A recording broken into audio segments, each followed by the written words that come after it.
Chers amis, je le sais, nous avons tous un peu la gueule de bois. La réélection d'Emmanuel Macron a littéralement accablé beaucoup d'entre nous. C'est vrai, il faut l'avouer. Cette fois encore, le système, le rouleau compresseur des médias dominants ont été plus forts. Mais cette déception ne doit pas effacer ce qu'il nous reste à bâtir et encore moins ce que nous avons déjà construit ensemble. Malgré les coups de nos adversaires, vous êtes de plus en plus nombreux à suivre TV Liberté. Et quel meilleur exemple que ce nouveau cap franchi sur YouTube. Alors même que la plateforme américaine nous censurait encore sans sommation, nous avons franchi le seuil des 500 000 abonnés. C'est un succès que TV Liberté tient de sa longévité, mais surtout de la confiance que vous avez pu placer en nous, grâce à une information honnête, une information sans caricature ni conflit d'intérêts. Car TV Liberté, vous le savez, n'a pas de publicité, pas de subvention et pas non plus d'oligarques ni russes ni nomades pour se financer. Non, TV Liberté n'a que vous et c'est déjà beaucoup. Alors c'est vrai, nous vous sollicitons régulièrement pour garantir cette indépendance. Mais comprenez bien, nous n'avons pas d'autre choix. Et croyez-moi, nous faisons déjà beaucoup avec bien peu. Pour produire un journal quotidien, les chaînes subventionnées emploient plusieurs centaines de personnes. À TV Liberté, le journal, c'est 6 personnes en tout. Et nous n'avons jamais manqué un rendez-vous. Mais évidemment, nous sommes toujours un peu sur le fil. Alors pour continuer, nous avons sans cesse besoin de votre soutien. Car sans vous, TV Liberté n'a ni raison d'être, ni moyen de faire. Alors dès à présent, donnez-nous un coup de pouce. Cliquez sur le lien qui s'affiche ici, juste au-dessus, et aidez-nous. Je compte sur vous.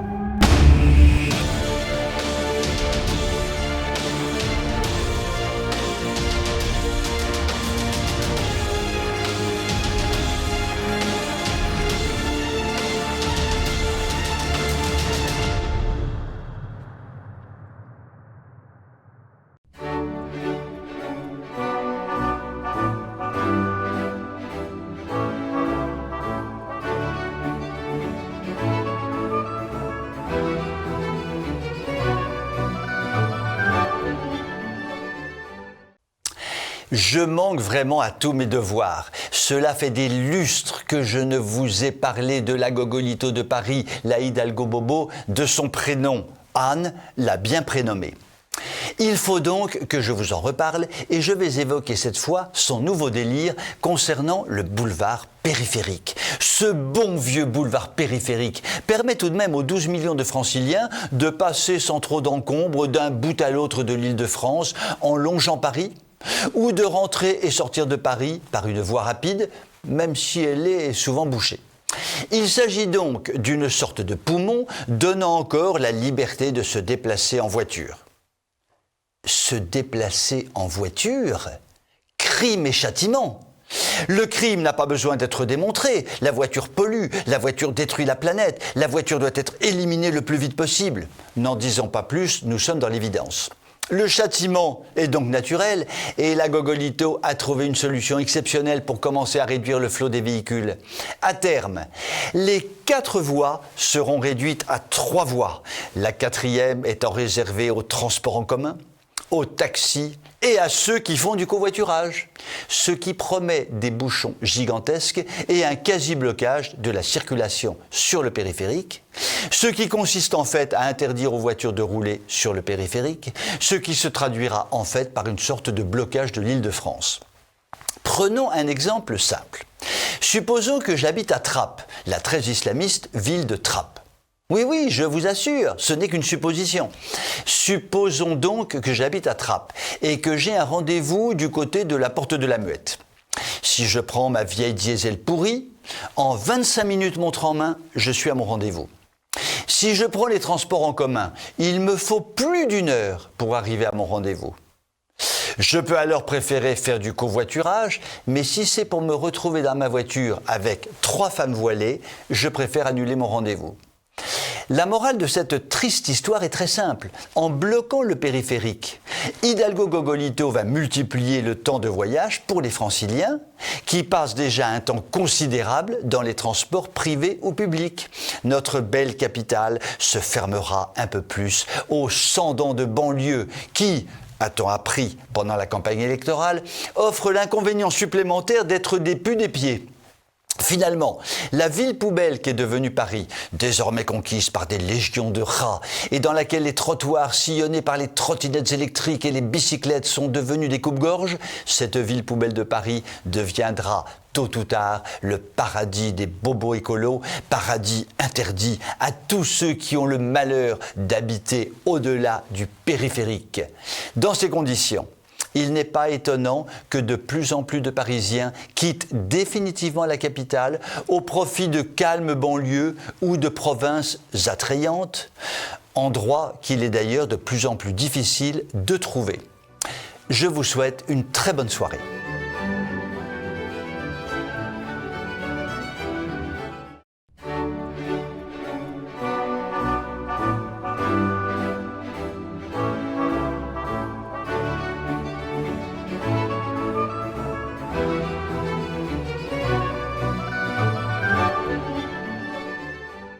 Dimanche dernier, jour de la Pentecôte, le Saint-Esprit a dû descendre sur Tante Gertrude parce qu'en général, c'est moi qui l'appelle pour lui demander des conseils et cette fois-là, c'est elle qui m'a appelé. En général, quand elle décroche son téléphone des années 60, ça sent le roussi pour moi. Je réponds en tremblant d'avance et je ne m'étais pas trompé. « Mon petit gars », qu'elle m'a dit la tata, sans même me dire bonjour, je suis sûr que, crétin comme tu es, tu vas faire une chronique sur les émeutes de la banlieue nord pendant un match de football. Eh bien moi, je t'interdis de parler de Stade de France. Ce stade n'est pas un Stade de France, mais un stade de racaille, un stade de l'anti-France, un stade de tout ce que tu veux. Si je t'entends parler du Stade de France, je t'en colle 2 la prochaine fois que je te vois. C'est clair ? Et elle a raccroché brutalement sans me dire au revoir. Ce qui est clair, c'est qu'un jour, je vais lui en coller 4 pour lui apprendre la politesse à Tante Gertrude. Cela dit, elle n'a pas tort, la tantinette. Il s'agit bien du stade de l'anti-France. Et les émeutes de l'autre jour ont été celles de l'anti-France. En écoutant tout ce qui a été dit sur cette soirée infernale, en regardant quelques vidéos bien significatives de ce que fut la violence déployée à grande échelle, je me suis souvenu d'une conférence que j'avais donnée à Paris il y a une douzaine d'années avec Zorabitan sur la folle politique immigrationniste de notre pays. Or, qui était Zorabitan ? Tout simplement l'ancienne porte-parole du dramatique Manuel Valls, Manuelo Valsito en espagnol. Donc, la flamboyante Zora était socialiste, dans la mouvance des dirigeants socialistes qui avaient à l'époque le pouvoir en France. Vous allez me dire, Lochner, qu'allais-tu faire dans cette galère ?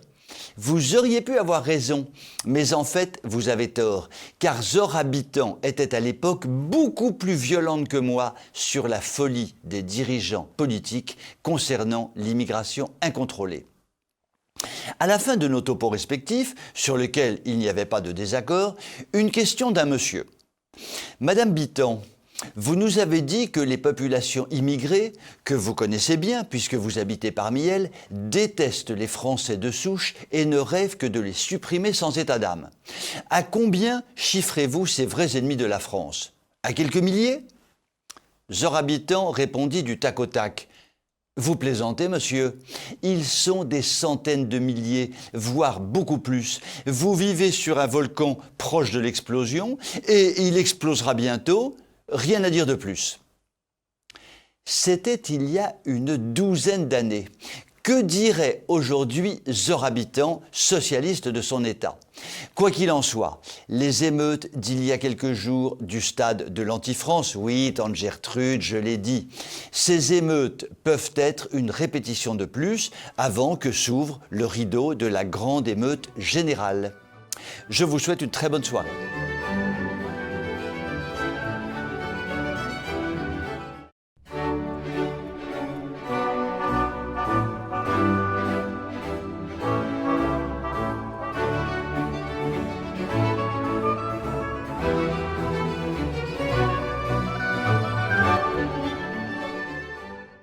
Lorsque le Donald intervient, c'est du lourd, comme disent les jeunes branchés, et ses interventions sont en général commentées avec gourmandise dans le monde entier. Alors, lorsque le Donald Trump juge Macronor minusculor, c'est du lourd, comme disent les jeunes chébrans, et il se trouve qu'effectivement, ce que dit le Donald est tout à fait fascinant. Le plus simple est que je vous dise la totalité de son message, qui ne tient qu'en quelques lignes, mais dans lequel tout est dit. Je le cite. Ouvrez les guillemets. Macron est en train de transformer la France en un pays du tiers-monde où plus rien ne fonctionne et où on risque sa vie à chaque fois qu'on sort dans la rue. Et il explique aux Français qu'il s'agit d'une chance. Ce mec est un dingue. Fermez les guillemets. Alors là, le Donald a fait fort. Tout est dit en 3 phrases, et cela est très amusant, car si Macronor portait un jugement sur le Donald, il emploierait 2 millions de phrases pour finalement ne rien dire. Alors qu'avec le Donald, en 3 phrases, tout est dit. Revenons sur le message. Première partie de la première phrase. Macron est en train de transformer la France en un pays du tiers-monde où plus rien ne fonctionne. Là, le Donald, chapeau, c'est exactement ça. Et une preuve nous en est donnée par notre pauvre capitale qui devient effectivement une ville du tiers-monde. Tout le monde le reconnaît désormais grâce à la folie qui gouverne la ville, à savoir Hidalgo Gogolito. Mais il n'y a pas que Paris. La justice, l'hôpital, la police, la sécurité et tout le reste, à peu près plus rien ne fonctionne correctement. Passons à la seconde partie de la première phrase. On risque sa vie à chaque fois que l'on sort dans la rue. Hélas, les 120 coups de couteau quotidiens, les meurtres à répétition, les viols ou autres attaques à personne, l'insécurité est partout, même lorsque l'on assiste à un match de foot au stade de l'Anti-France. Passons à la seconde phrase. Et il c'est Macronor, et il explique aux Français qu'il s'agit là d'une chance, entre guillemets. Là, le Donald se surpasse. Il met le doigt sur le mensonge permanent de Macronor et de ses serviteurs serviles. Tous ces braves gens nous expliquent à longueur de journée que le mal est un bien et que le bien est un mal. Donc, dans la logique macronienne, lorsque tout va mal, c'est un bien pour la France. Quelle chance on a! Nous arrivons à la dernière phrase. Et là, c'est du lourd de chez lourd. C'est du lourdingue de folie. Ça pèse 240 Donald. Je cite. Ce mec est dingue.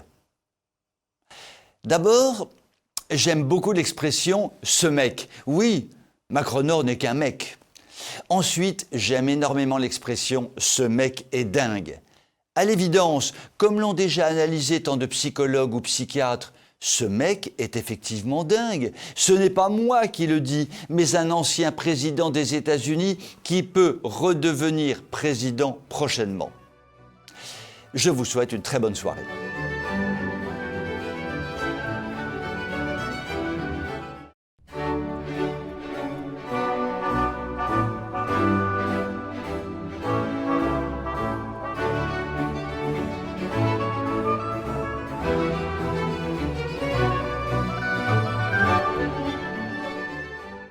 Inutile de radoter. Inutile de vous répéter 100 000 fois la même chose à vous, brillants participants à la magnifique communauté de TV Liberté. Nous le savons tous, le bon vieux baccalauréat, symbole de l'intelligence française, est mort et enterré au profit d'un vague examen dans lequel des jurys sortis d'on ne sait où ont la possibilité de bricoler les notes des élèves avant que ces derniers passent les épreuves. Ils ont osé le faire, ils l'ont fait, et ils trouveront certainement de nouveaux moyens pour que le bac soit définitivement enterré le plus vite possible. Cela dit, décapiter le bac pour de bon peut être une bonne chose, car si l'on remettait le bac à la sauce ancienne, nous passerions de 114,5% de réussite à 6,33% au mieux. Donc, enterrons la bête pour de bon et qu'on n'en parle plus. Cela dit, les conséquences de ce désastre de l'écroulement du bac sont extrêmement simples. Puisque tout le monde peut accéder à l'université sans le moindre contrôle, il est bien logique qu'à la fin de la première année de fac, seul un élève sur deux est admis en seconde année. Un élève sur deux. Et il est également logique que seul un tiers des étudiants obtient sa licence en 3 ans. Cela a tout d'une déroute culturelle, mais aussi d'une déroute financière, puisque ces redoublements à répétition coûtent une fortune au budget de l'État, et donc aux contribuables que nous sommes.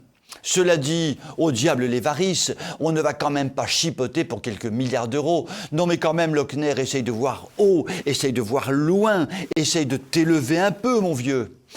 J'oubliais le coup de massue final que je vais vous asséner d'un seul coup. Une personne me racontait il y a quelques jours que sa fille, convoquée pour un oral du bac, a eu la stupéfaction de côtoyer des élèves en burqa intégral. C'est à peine si l'on voyait leurs yeux. Là, on sort du domaine de la soumission pour passer à celui de la pure démence. La morale de cette histoire est simple. Je m'adresse aux mères de famille. Si l'un de vos enfants a des problèmes avec une matière d'oral, vous vous couvrez d'une burqa intégrale et vous allez passer l'oral à sa place. Qu'on se le dise, Lochner, le chroniqueur autoproclamé préféré des téléspectateurs de TV Liberté, a toujours 1000 astuces dans sa poche pour faire face à toutes les situations et les résoudre au mieux, qu'on se le dise. Je vous souhaite une très bonne soirée.